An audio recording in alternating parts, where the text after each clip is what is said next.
स्वभावानि मूढास्थानि प्रपद्यते देवेशेभ्यः खगायेभ्यः सर्वसन्ति नगे नगे देशे दीक्षु प्रगे प्रगे विराटकः कथं मन्त्रे जनाय परिकूप्यते रङ्गूलं पातयन् पदभ्यां स्वयं दण्डेन पात्यते रागद्वेषद्वयी दीर्घ नेत्राकर्षणकर्मणा अज्ञानात् सुचिरं जीवः संसारातो प्रपद्यते विपदो बलावर्ते परिकेवाति वायते यावत् तावत् भवद्गम्या प्रचुरा विपदः दुर्जेन सुदक्षेण नश्वरेण धनानिना स्वस्थं जनमकोऽपि ज्वरवाणी सन्दिशा विपत्तिमात्मनो मुनः परेशानिव नेक्षते धैर्यमानमृगाग्रेण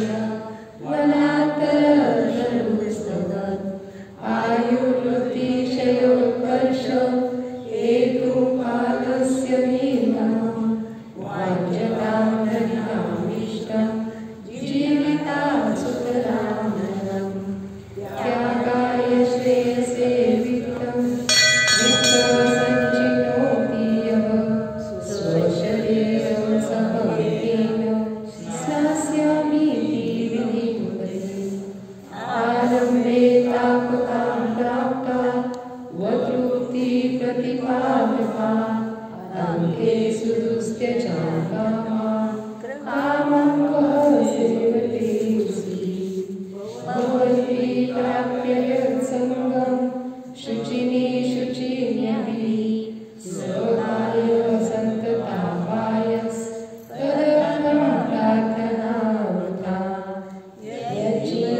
यज्जीवस्योपकाराय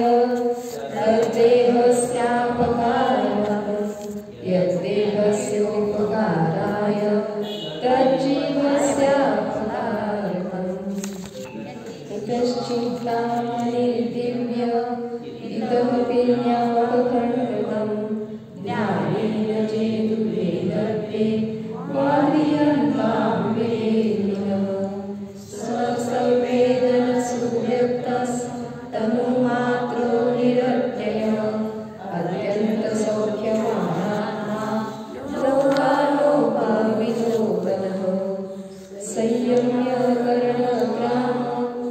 संयम्यकरणग्राममेकाग्रत्वेन चेतसः आत्मानमात्मवाध्याये दात्मनैवात्मनि स्थितम् अज्ञानोपास्तिरज्ञानं ज्ञानं ज्ञानी समाश्रय ददाति यस्तु यस्यास्ति सूत्रसिद्धमिदं वचः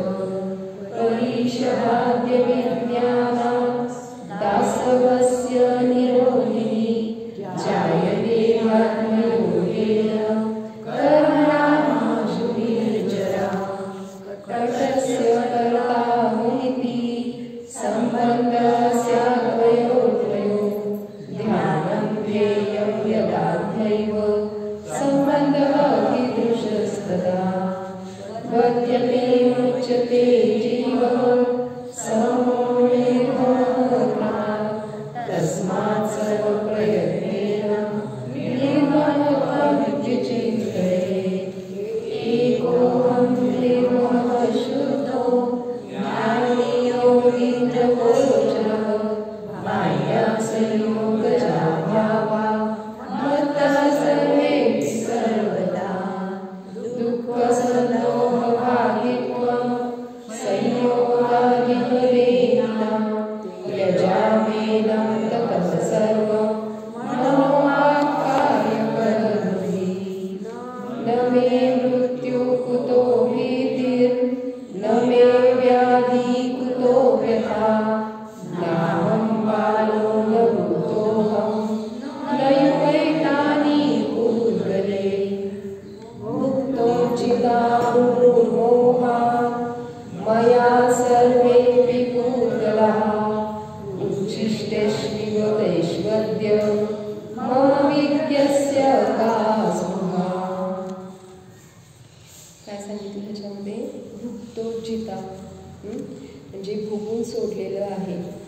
मया सर्वेपि पुद्गलाः, माझ्याकडून सर्व पुद्गल परमाणूंना मोहामुळे, मुहू म्हणजे अनेक वेळा, खूपदा, माझ्याकडून या सर्व पुद्गल परमाणूंना मोहामुळे अनेक वेळा भोगून सोडलेलं आहे.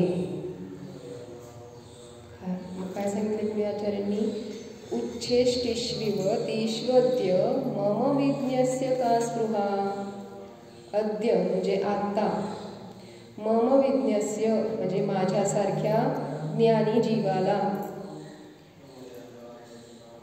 तेषु उच्छेष्टिष्विव म्हणजे त्या उच्छिष्टाला, उच्छिष्ट समान असणाऱ्या पुद्गल परमाणूंना. उच्छिष्ट म्हणजे काय म्हटलं होतं आपण? जे उष्ट आहे किंवा वमन केलेलं आहे ते, जे ग्रहण करून सोडलं जातं है ना. मग सांगितलं ते की अशा उष्ट्याला किंवा वमन केलेलं जे आहे त्याच्या समान जे पुद्गल परमाणू आहेत त्या पुद्गल परमाणूंना ग्रहण करण्याची का स्पृहा म्हणजे काय इच्छा असेल, कशी अभिलाषा असेल. मग सांगितलं की अशा प्रकारे ज्ञानींची अनासक्त बुद्धी असते. ज्यावेळेस ज्ञानी भोग भोगतात त्यावेळेस आसक्ती नसते, गृद्धा नसते. अशा अनासक्त बुद्धीने ते भोग भोगतात की मी हे सगळं भोगून सोडलेलं आहे. मग असं जे उच्छिष्ट आहे त्याची मी काय इच्छा करू, त्याच्यामध्ये कशाला गृद्धता ठेवू, असे हे भाव ठेवून ते भोगतात. मग काय असतंय म्हटलं जातं ना की ज्ञानी भोग भोगत नाही, त्यांना भोगावं लागतंय, असं म्हटलं जातं. बघा भावार्थ बघूया. प्रत्येक संसारी जीव इस संसार में अनादिकाल से जन्म मरण कर रहा है. किती अनादि काळापासून आपण जन्म मरण करत आलेलो आहोत. कशामुळे? मोहामुळे, मिथ्यात्वामुळे. इस जीव ने तीनों लोकों में जितने भी पुद्गल परमाणु हैं वे अनेक बार भोजन पान आदि के रूप में तथा शरीर के भोग्य उपभोग्य पदार्थों के रूप में भोग भोगकर छोड़ दिए हैं. ह्या जीवानी तिन्ही लोकांमध्ये जितके काही पुद्गल परमाणू आहेत ते अनेक वेळा अनेक वेळा भोजन पानच्या रूपामध्ये असू द्या किंवा शरीर योग्य जे परमाणू आहेत त्या रूपामध्ये असू द्या, अशा प्रकारे ते उपभोग्य पदार्थांच्या रूपामध्ये भोगून सोडून दिलेले आहेत. असा एक पण परमाणू नाही राहिलेला जो भोगण्यायोग्य म्हणजे भोगण्यामध्ये आलेला नाही. ऐसा एक भी कोई भी परमाणु नहीं बचा जो इसके भोगने में अनेक बार न आया हो. एकदा नाही, अनेक वेळा भोगलेला आहे तो परमाणू सुद्धा. की इतके अनेक सगळे परमाणू आहेत, ते सगळे परमाणू तर भोगले पण एकदा नाही भोगले, अनेक वेळा भोगून सोडलेले आहेत. इसलिए सभी पुद्गल वर्गणाओं को जब यह आत्मा खाने पीने आदि के रूप में अनेक बार भोग चुका है, म्हणून सगळ्या पुद्गल वर्गणांना म्हणजे जे काही आपण भोगतोय ते सगळे काय पुद्गल वर्गण आहेत ना, पुद्गल वर्गणांचा स्कंध आहे. मग त्या पुद्गल वर्गणांना हा आत्मा खाण्यापिण्याच्या वगैरे रूपामध्ये अनेक वेळा भोगलेला आहे. तो सभी पुद्गल परमाणु इसके लिए झूठन की तरह हो चुके हैं, है ना. असं भोगून सोडलंय आपण, खाऊन ताटामधलं जर अन्न खाऊन सोडलेलं आहे आपण. मग ते काय झालं, उष्ट झालं. तर मग अशा पद्धतीने काय सांगितलं की हे उष्ट्या समान झाले आहेत. इसलिए फिर उन्हीं झूठन रूप पुद्गल परमाणुओं के भोगने में सम्यक दृष्टि जीव की रुचि नहीं होती. म्हणून त्या झूठन रूप, त्या उष्ट्या रूप जे उष्ट्याच्या समान आहे अशा पुद्गल परमाणूंना भोगण्याची सम्यक दृष्टी जीवांना रुचि नसते, इच्छा नसते. जिस तरह कोई भी बुद्धिमान अपने मुख से उगले हुए भोजन को फिर नहीं खाना चाहता. आलं नाही का, उच्छिष्ट म्हणजे आपण म्हटलो है ना. तर इथं सांगितलं की ज्याप्रमाणे जर कोणी ज्ञानी जीव असेल तो स्वतः आपण मुखाने उगलले आहे, बाहेर काढलेलं आहे, अर्थात वमन आहे, त्याला परत खायची इच्छा करणार नाही. काय म्हणेल, प्राण झालं तर ठीक आहे, पण मी हे काय असलं ग्रहण करणार नाही, असं उच्छिष्ट ग्रहण करणार नाही. मग सम्यक दृष्टी हाच विचार करतायत. काय विचार करतायत की हे उष्ट आहे, हे वमन समान आहे, ह्याला मी ग्रहण करणारा नाही, ह्याला भोगणारा मी नाहीच. ह्या पद्धतीने म्हणतात. का आपण म्हटलं ना, चक्रवर्ती की संपदा इंद्र सरीके भोग, काकवीट समगिनत हे सम्यक दृष्टी लोक.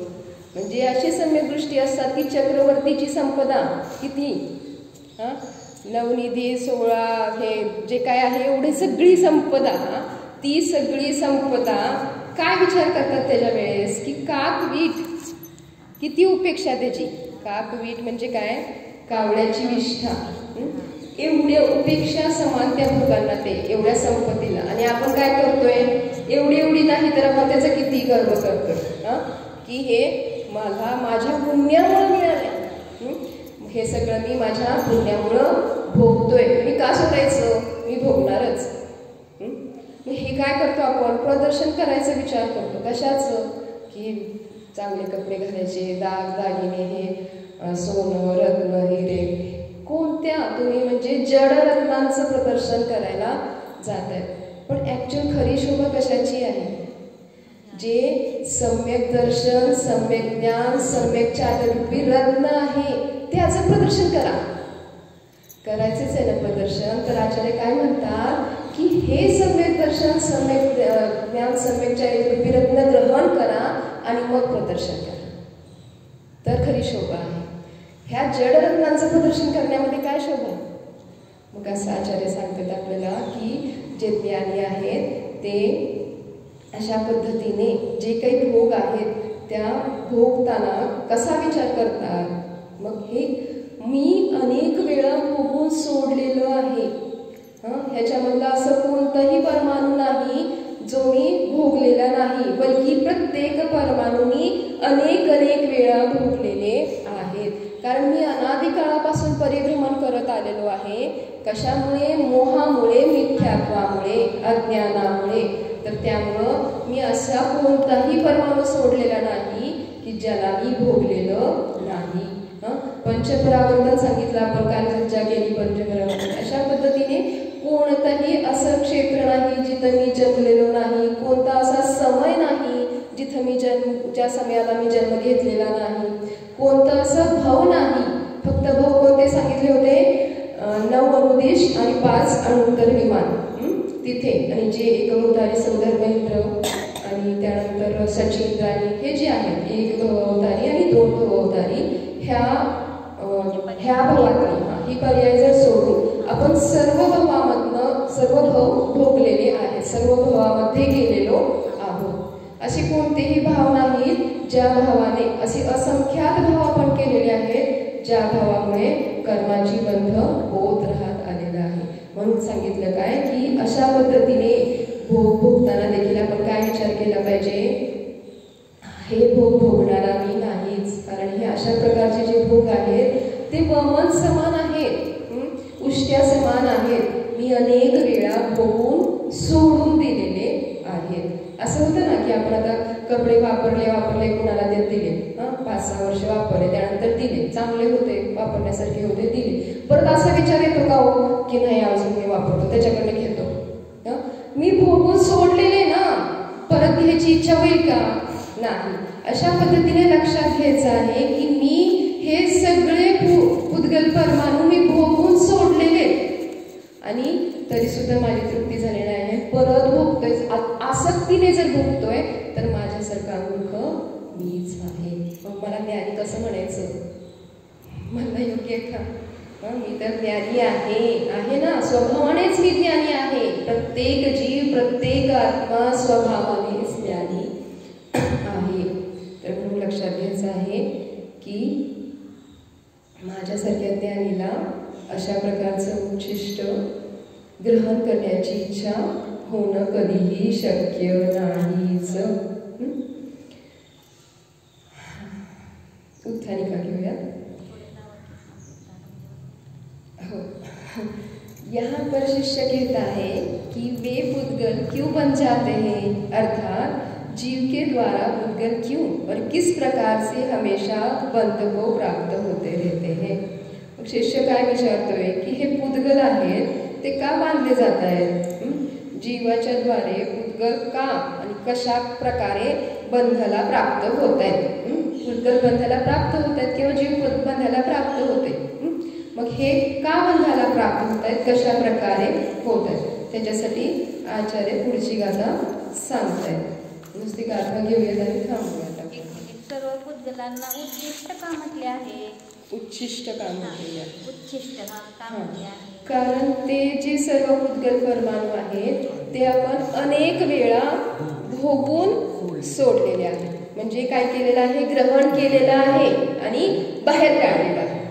अर्थात म्हणून उच्छिष्ट म्हटलं जातं, जे आपण खाल्लेलं आहे आणि बाहेर काढतोय त्याला उच्छिष्ट म्हटलं जातं। म्हणून मग हे पुद्गल परमाणू मी ग्रहण करून सोडलेले आहेत, म्हणून सर्व पुद्गल परमाणूंना उच्छिष्ट म्हटले आहे। अजून काय असेल तर विचारा, चर्चा होते त्यानुसार। आहेत ना प्रश्न मराठीत आहेत। शरीरावरील महत्त्व कसे कमी करावे? कसे कमी करायचे?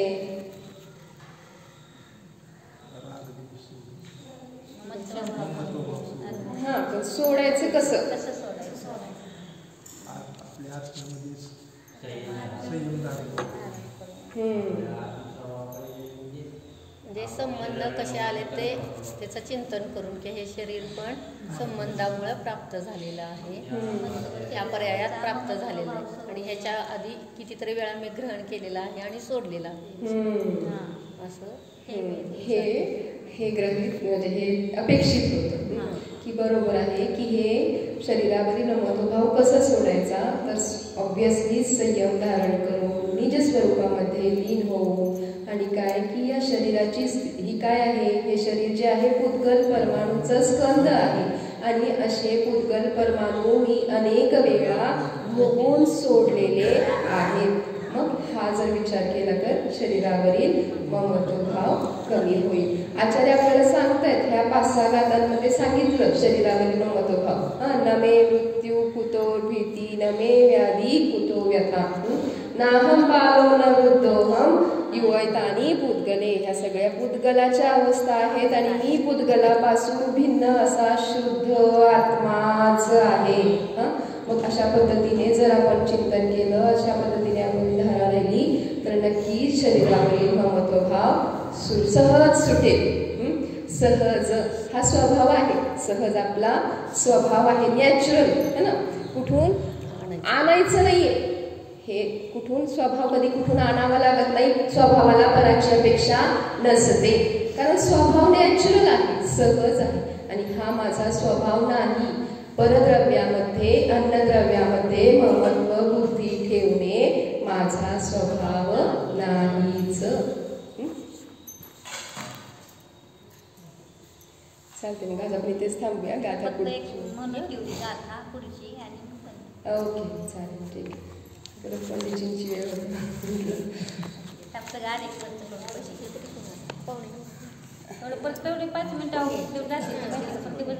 तेच म्हणतात कोण नाही आली। ठीक चला 31वी गाथा।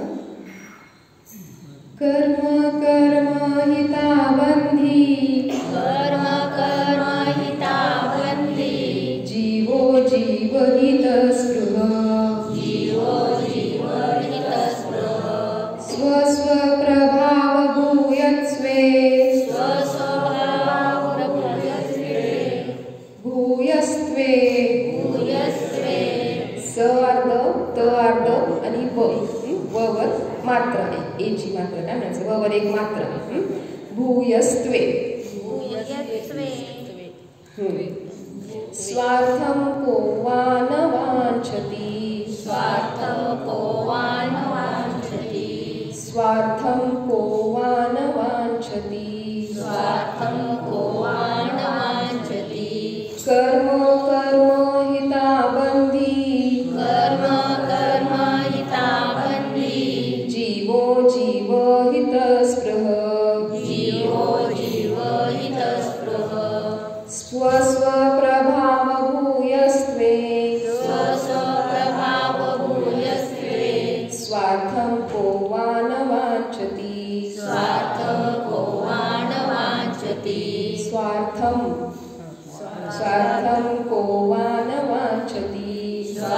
संपोवान वाचती.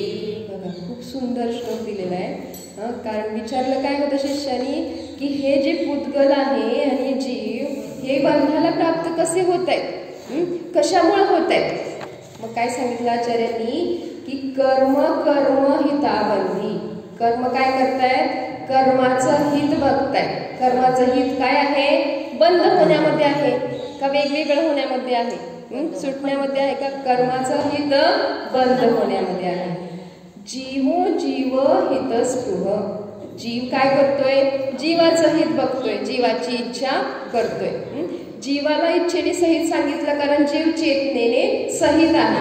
कर्म हे चेतनेने सहित नाही, अचेतन आहे. म्हणून नुसतं हिताबंदी सांगितलं. हिताबंदी म्हणजे काय की हितरूप परिणमतय, म्हणजे काय करतंय, बंधच हे करतंय, बंधालाच प्राप्त होतंय. मग सांगितलं स्वप्रभाव भूयस्त्वे. स्व म्हणजे स्वतःच्या आपल्या प्रभाव भूयस्वे म्हणजे काय की प्रभाव म्हणजे ना शक्ती. इथे प्रभाव म्हणजे शक्ती, त्याचा प्रभाव भूयस्वे म्हणजे असतो. स्वार्थम को वांछती. स्वार्थम म्हणजे स्वार्था को वा न इच्छती, वांछती म्हणजे इच्छा करणं. मग स्वतःच्या स्वार्थाची कोण इच्छा करणार नाही, सगळेच करतात ना. मग कर्माच्या स्वार्थाची इच्छा करतोय की बंधनाला प्राप्त व्हावं. जीवाच्या स्वार्थाची इच्छा करते की काय व्हावं, आपलं हित व्हावं. जीवाचं हित कशामध्ये आहे, मुक्त होण्यामध्ये. मग सांगितलं काय, हलकं करायचं. जीवाचं काय असतं इच्छा की हलकं व्हायचं. म्हणजे अन्य द्रव्याचं जे ओझं वाहतोय है ना, अन्य द्रव्याचं ओझं वाहतोय की आपण. हे शरीर सुद्धा काय अन्य द्रव्य आहे. मग ह्या अन्य द्रव्याचं ओझं वाहतोय की आपण जीव. मग अशा अन्य द्रव्यांचं जे काही ओझं वाहतोय त्याच्यापासून हलकं व्हायचं. हे काय आहे, जीवाचं हित आहे ह्याच्यामध्ये. त्याची स्पृहा म्हणजे इच्छा, त्याचीच इच्छा करतो. आणि कर्म काय आहे, कर्माचा परिवार वाढवण्याचीच इच्छा करतो. काय आहे, कर्माचा परिवार वाढवण्याचीच इच्छा करणारे कर्म. इच्छा म्हणजे काय, पुरुषार्थ करणार आहे, इच्छा नाही करणार कारण कर्म अचेतन आहे. फक्त जीव इच्छा करू शकतो, कर्म इच्छा करत नाही. इथं पण थोडंसं गंमत होईल की कर्म कशी इच्छा करत आहे, तर नाही, कर्म इच्छा करत नाही. तर काय आहे, कर्म काय करतायत, बंधनाला कारण ज्या गोष्टी आहेत. मग काय म्हटलं जातं संसारामध्ये पण असं म्हटलं जातं ना, ज्याचा प्रभाव जास्त आहे तो समोरच्याला दाबतो आणि आपल्यानुसार परिणामाला लावतो. मग जर जीवाचा प्रभाव जास्त असला तर कर्म दबणारे आणि काय होणारे, जीवानुसार परिणमते. म्हणजे त्याची विशुद्धी झाली, वाढत जाणार. पण काय होणार, कर्म जर प्रभावशाली असले तर काय होणार आहे, कर्म जीवाला दाबणार आहे, जीवाचं हित होऊ देणार नाही, जीवाला आपल्यानुसार परिणामाला लावणार आहेत. मग हे लक्षात घ्यायचंय की आतापर्यंत काय झालेलं आहे आपल्या बाबतीत, कर्म प्रभावशाली होतं, कर्म प्रभावशाली होत आलेला आहे आणि जीवाला त्याच्यानुसार नाचवलेलं आहे. आपल्या संसारी भाषेमध्ये काय म्हटलं पाहिजे है ना, समोरचा नाचवतो. तर तशा पद्धतीने कर्मांनी आपल्याला नाचवलेलं आहे. तर मग म्हणून लक्षात घ्यायचं आहे की काय केलं पाहिजे, मी जीव आहे तर जीवाच्या हिताची इच्छा केली पाहिजे. डिटेलमध्ये आपण उद्या बघूया. 24 भगवान की जय, जिनवाणी माता की जय.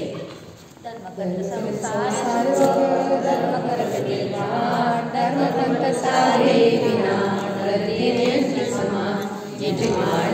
स्तुति करे अल्पबुद्धि परिणाम, श्रावक विनंती करे माते मोहे ज्ञान. सिद्धांत शास्त्र की जय, जिनवाणी माता की जय. सांगा पंडित.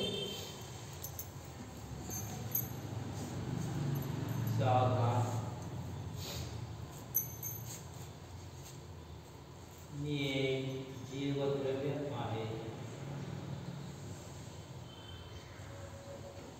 मी ज्ञान दर्शन स्वभावी आहे. मी पुद्गलमय शरीरापासून भिन्न आहे.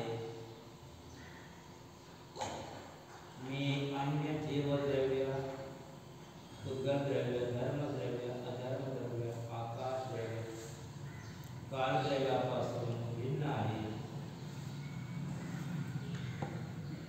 मी ज्ञाता दृष्टा स्वभावी आहे. मी निराकार स्वरूपी आहे. मी नित्य आहे. मी निरामय स्वरूपी आहे.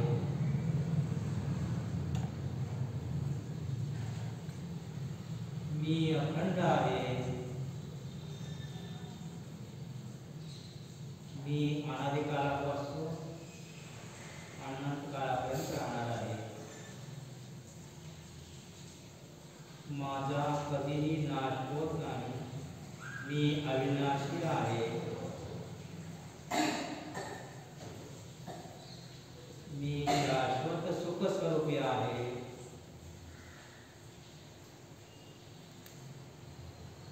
मी निर्विकल्प स्वरूपी आहे.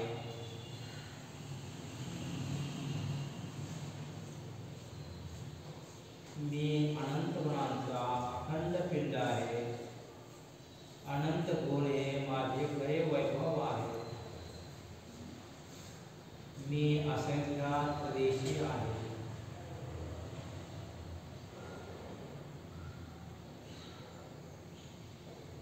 मी चिदानंद स्वरूपी आहे.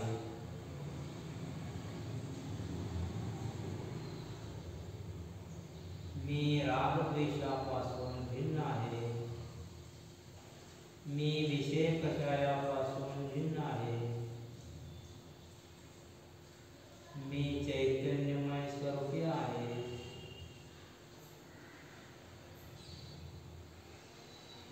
एकोहम मम